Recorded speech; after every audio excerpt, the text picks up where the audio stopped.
रंग बिरंगी मिठाइयों, बसंत ऋतु छाई हुई थी। राजा कृष्णदेव राय बहुत ही प्रसन्न थे।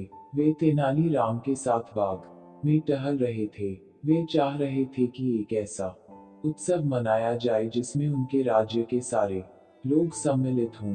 पूरा राज्य उत्सव के आनंद में डूब जाए। इस विषय में वह तेनाली राम से भी राय लेना चाहते थे। तेनालीराम ने राजा की इस सोच की प्रशंसा की और इस प्रकार विजयनगर में राष्ट्रीय उत्सव मनाने का आदेश दिया गया। शीघ्र ही नगर को स्वच्छ करवा दिया गया। सड़कों और इमारतों पर रोशनी की गई। पूरे नगर को फूलों से सजाया गया। सारे नगर में उत्सव का वातावरण था। इसके बाद राजा ने घोषणा की कि राष्ट्रीय उत्सव को मनाने के लिए मिठाइयों की दुकानों पर रंग बिरंगी मिठाइयों बेची जाएं। घोषणा के बाद मिठाई की दुकान वाले मिठाइयों बनाने में व्यस्त हो गए। कई दिनों से तेनालीराम दरबार में नहीं आ रहा था।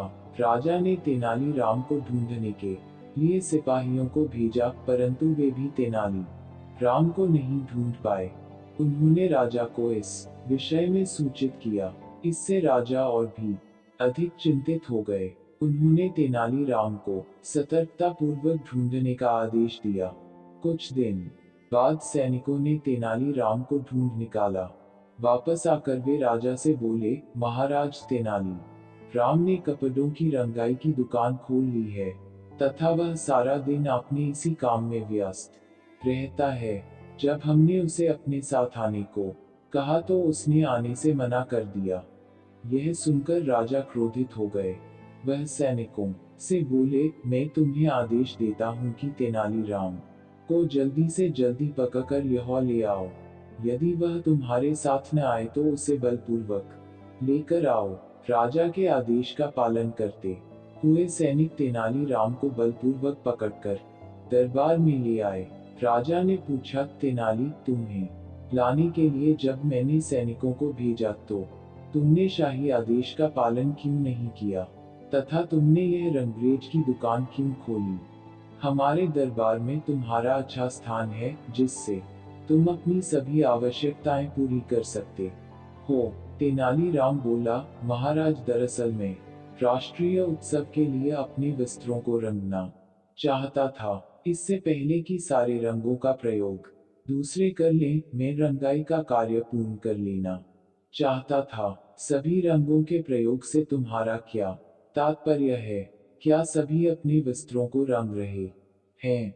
राजा ने पूछा। नहीं महाराज, वास्तव में रंगीन मिठाइयों बनाने के आपके आदेश के पश्चात सभी मिठाई बनाने वाले मिठाइयों को रंगने के लिए रंग खरीदने में व्यस्त हो गए हैं।